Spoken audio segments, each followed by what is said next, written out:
இந்த வாழ்க்கை எனக்கு ஒரு பெரிய போர்க்களம் மாதிரி இருக்கு. மனம் ஓயவே இல்ல. பயம், கவலை, கோபம் எதுவுமே கட்டுப்பாட்டுல இல்ல. அர்ஜுனா, நீ போரிடுகிற. ஆனா, தவறான இடத்துல. நான் கோபப்படக்கூடாதுன்னு நெனைக்கிறேன். ஆனா கோபம் வருது. கெட்ட எண்ணங்கள் வரக்கூடாதுன்னு நெனைக்கிறேன். அதுவே மீண்டும் மீண்டும் வருது. மனதை அடக்க முயற்சி பண்றேன். ஆனா இன்னும் அதிகமா சத்தம். அதுதான் உன் சோர்வுக்குக் காரணம். மனத்தோடு நீ சண்டை போடுற. ஒரு மின்விசிறிய நினைச்சுப் பாரு.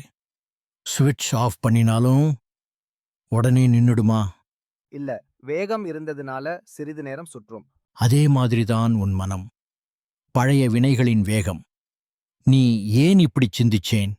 நீ எதிர்க்கும் ஒவ்வொரு முறையும் நீ மீண்டும் சுவிட்ச் ஆன் பண்றே.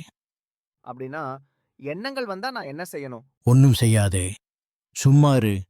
உன் வீட்டுக்கு அழைப்பில்லாம ஒருத்தன் வந்தா அவனோட சண்டை போட்டா அவன் தங்கிடுவான். அவனை பொருட்படுத்தலனா அவனே போயிடுவான். எண்ணங்களும் அதே மாதிரி. அப்படின்னா நான் எதுவுமே செய்யாம சும்மா இருக்கணுமா? இல்ல அர்ஜுனா, குழப்பம் இங்கேதான். உள்ளே எண்ணங்களை திருத்தாதே, அடக்காதே, எதிர்க்காதே. வெளியே உன் கடமையை முழு ஈடுபாட்டோட செய். உள்ளே அமைதி, வெளியே செயல்.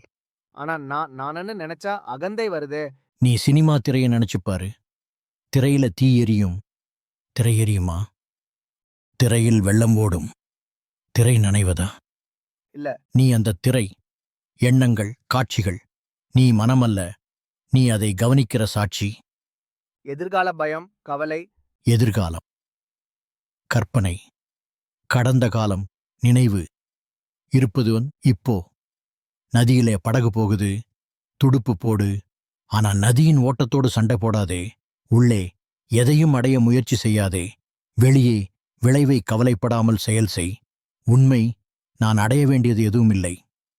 இப்போ புரியுது கிருஷ்ணா. மனத்தோட சண்டை வேண்டாம். நான் என் வேலையச் செய்கிறேன். உள்ள அமைதி, வெளிய செயல். அதுவே உண்மையான யோகம், அர்ஜுனா.